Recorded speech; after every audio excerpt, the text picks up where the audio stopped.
Assalamualaikum warahmatullahi wabarakatuh. Izin memperkenalkan diri, saya Muhammad Sholahuddin Al-Ayyubi dengan NIM 2312100057 dari jurusan Pendidikan Agama Islam semester 4 kelas B UIN Sultan Maulana Hasanuddin Banten. Pada kesempatan kali ini saya akan membahas tentang mengenai pengembangan konsep tujuan dalam kurikulum. Pada pembahasannya yaitu yang pertama yaitu adalah pengertian tujuan kurikulum. Yang kedua, hierarki tujuan kurikulum. Yang ketiga, taksonomi tujuan. Yang keempat, pengertian indikator penyampaian tujuan. Yang kelima, ada fungsi indikator penyampaian tujuan. Yang keenam, langkah-langkah merumuskan indikator pencapaian tujuan. Dan yang terakhir yaitu adalah cara merumuskan tujuan. Pada pembahasan yang pertama yaitu adalah pengertian tujuan kurikulum.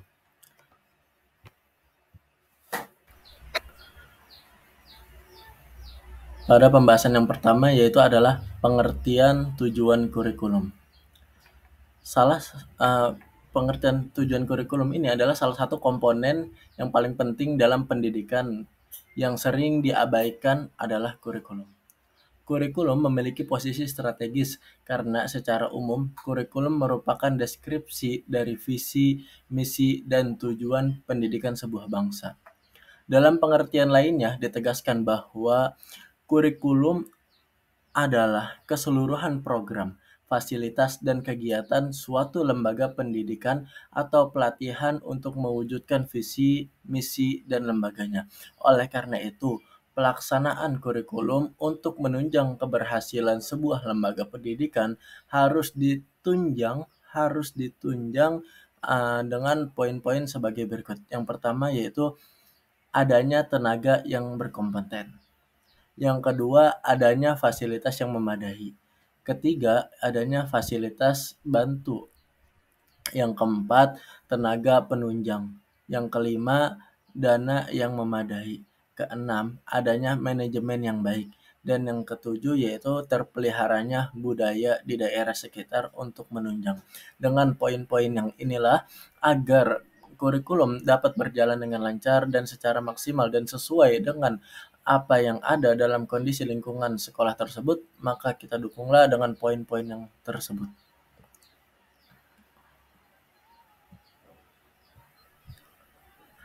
Pembahasan yang kedua yaitu hierarki tujuan kurikulum.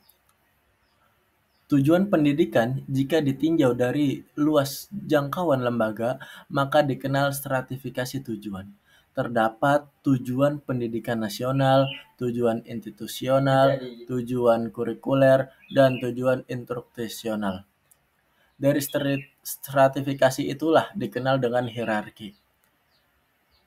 Poin yang pertama yaitu tujuan nasional. Tujuan nasional adalah yang bersifat paling umum dan merupakan sasaran yang harus dijadikan pedoman oleh setiap usaha pendidikan. Tujuan pendidikan nasional yaitu suatu tujuan pendidikan yang ingin dicapai pada tingkat nasional. Hasil pencapaiannya akan berwujud bila warga negara yang berkepribadian nasional, bertakwa kepada Tuhan Yang Maha Esa, bertanggung jawab atas kesejahteraan masyarakat, bangsa, dan tanah air. Pada UU nomor 20 tahun 2003 bab 2 pasal 3 yang berbunyi sebagai berikut. Pendidikan nasional berfungsi mengembangkan kemampuan dan membentuk watak serta peradaban bangsa yang bermartabat dalam rangka mencerdaskan kehidupan bangsa.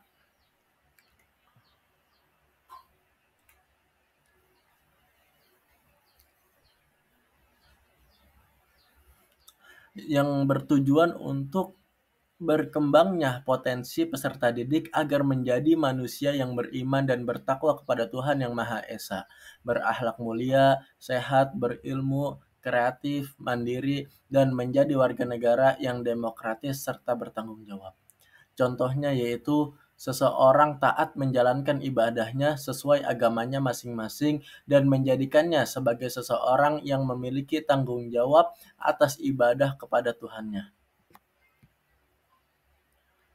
Poin yang kedua yaitu tujuan institusional. Ini adalah tujuan yang harus dicapai oleh setiap lembaga pendidikan. Tujuan institusional merupakan tujuan antara untuk mencapai tujuan umum dalam membentuk kompetensi lulusan setiap jenjang pendidikan. Misalnya, standar kompetensi sekolah dasar, menengah, kejuruan, dan jenjang pendidikan tinggi. Institusional ini berfungsi menghasilkan tamatan sekolah yang mampu melaksanakan bidang pekerjaan tertentu dan mampu mendidik lebih lanjut menjadi tenaga profesional dalam bidang tertentu dan pada jenjang tertentu pula, misalnya pendidikan SD, SMP, SMA, dan bahkan bekerja di PT. Contohnya yaitu adalah lulusan UIN Sultan Maulana Nasruddin Banten mencetak lulusan yang berwawasan Islami dan memiliki kompetensi akademik yang unggul. Poin ketiga ialah tujuan kurikuler. Tujuan kurikuler adalah tujuan yang harus dicapai oleh setiap bidang studi atau mata pelajaran. Tujuan kurikuler pada dasarnya merupakan tujuan untuk mencapai tujuan lembaga pendidikan. Dengan demikian, setiap tujuan kurikuler harus dapat mendukung dan diarahkan untuk mencapai tujuan institusional.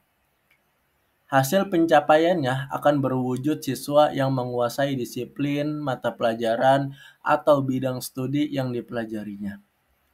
Contohnya yaitu mata pelajaran matematika di SMP bertujuan untuk membekali siswa dengan keterampilan berhitung, berpikir logis, dan dapat memecahkan masalah.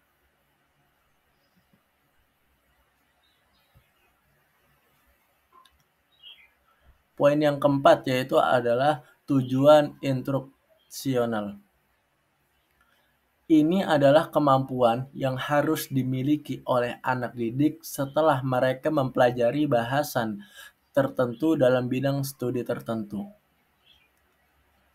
Tujuan instruksional atau tujuan pengajaran yakni tujuan pendidikan yang ingin dicapai pada tingkat pengajaran. Hasil pencapaiannya berwujud siswa yang secara bertahap terbentuk wataknya, kemampuannya, berpikirnya, keterampilannya, dan penguasaan dalam teknologinya. Sebagai contohnya yaitu adalah siswa SMA jurusan IPA bertujuan untuk memberikan bekal kepada siswa jika lulus nanti dan lanjut kuliah dapat melanjutkan kepada jurusan-jurusan yang berkaitan dengan pelajaran IPA sehingga siswa tidak merasa salah jurusan.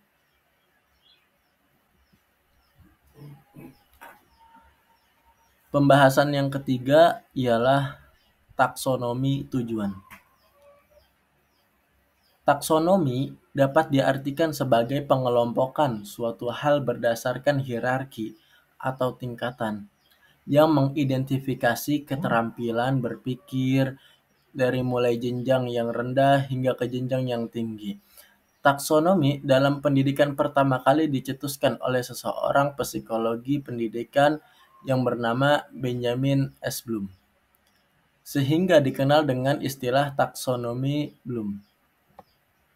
Pada hakikatnya, taksonomi Bloom adalah suatu sistem pengelompokan perilaku belajar peserta didik yang terukur dan dapat diamati, yang bertujuan untuk membantu perencanaan dan penilaian hasil belajar. Taksonomi dalam bidang pendidikan yang digunakan sebagai penentu tujuan pembelajaran atau target pembelajaran yang hendak dicapai melalui proses belajar.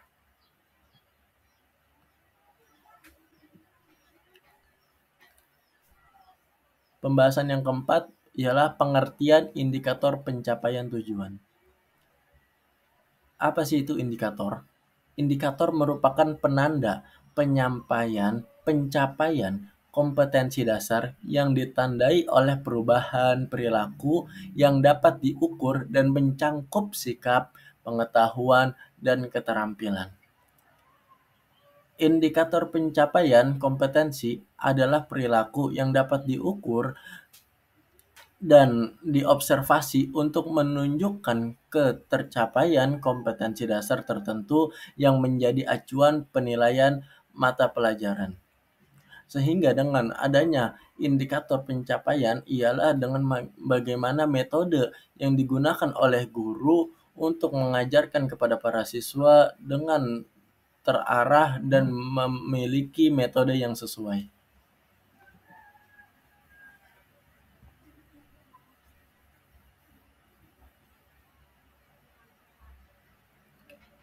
Pembahasan yang keenam, langkah-langkah merumuskan indikator pencapaian tujuan.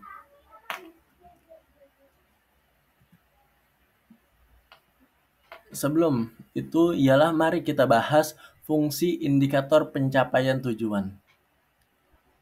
Yang pertama ialah sebagai alat ukur.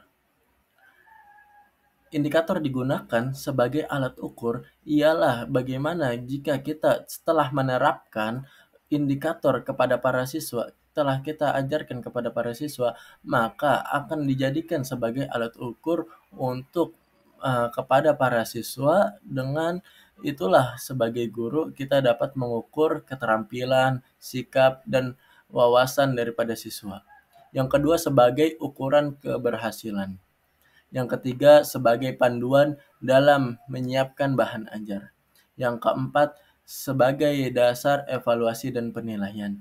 Yang kelima membantu dalam refleksi dan peningkatan pembelajaran. Dengan adanya indikator inilah maka tata cara belajar ataupun cara belajar mengajar maka akan tersusun dan tertata apa sih yang harus kita ajarkan, bagaimana yang kita ajarkan, apakah sesuai, apakah cocok dengan siswa, dengan para siswa, apakah cocok dengan lingkungan sekolahnya.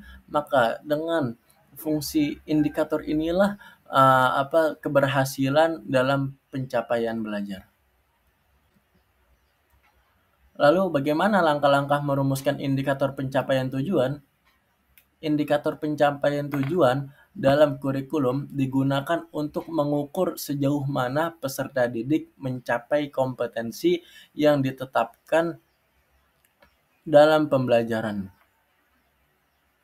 Berikut adalah langkah-langkah sistematis dalam merumuskan indikator pencapaian. Yang pertama ialah identifikasi tujuan pembelajaran atau kompetensi dasar. Yang kedua, menentukan domain yang akan diukur. Apakah dari pengetahuannya, apakah dari sikapnya, dan juga keterampilannya. Yang ketiga, menggunakan kata-kata operasional. Sebagai seorang pengajar ataupun guru dalam mengajar, maka gunakanlah bahasa-bahasa yang baik, bahasa-bahasa yang sesuai, bahasa yang mudah dimengerti, dengan tidak asal berbicara. Maka dengan inilah merumuskan indikator pencapaian. Yang keempat yaitu adalah susunan indikator secara jelas dan spesifik. Yang kelima, penyesuaian dengan jenjang pendidikan dan karakteristik siswa. Yang keenam, uji keterukan indikator. Bagaimana? Apakah indikatornya sudah sesuai, sudah terukur? Maka dapat dijadikan sebagai uji keterukuran indikator. Yang ketujuh adalah evaluasi dan revisi jika diperlukan. Apabila jika dalam melakukan kegiatan ataupun pelaksanaan indikator ini dalam kegiatan belajar mengajar, apabila dalam indikatornya terdapat hal-hal yang tidak sesuai ataupun yang harus diubah, maka dengan inilah agar indikator tersebut mencapai tujuan hasil belajar yang memuaskan. Yang pembahasan yang ketujuh yaitu adalah cara merumuskan tujuan. Menyusun tujuan pembelajaran yang benar terstruktur, dan lengkap sangat penting sebagai petunjuk bagi guru untuk memilih materi ajar, strategi, model, metode, dan media pembelajaran yang digunakan saat kegiatan belajar berlangsung. Terdapat 4 unsur pokok yang ada pada perumusan tujuan pembelajaran, atau agar mudah mengingat maka bisa dijadikan sebagai ABCD, yaitu audience, behavior, terus condition, dan degree.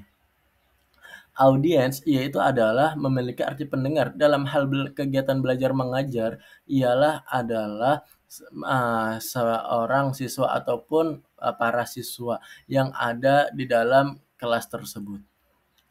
Yang kedua yaitu adalah behavior, artinya yaitu adalah tingkah laku atau dalam suatu proses belajar mengajar bagaimana seorang guru dapat memperhatikan tingkah laku murid-muridnya kepada tingkah laku siswanya dengan siswa yang lain, ataupun bahkan kita dapat menilai dan mengukur tingkah laku siswa tersebut kepada gurunya sendiri.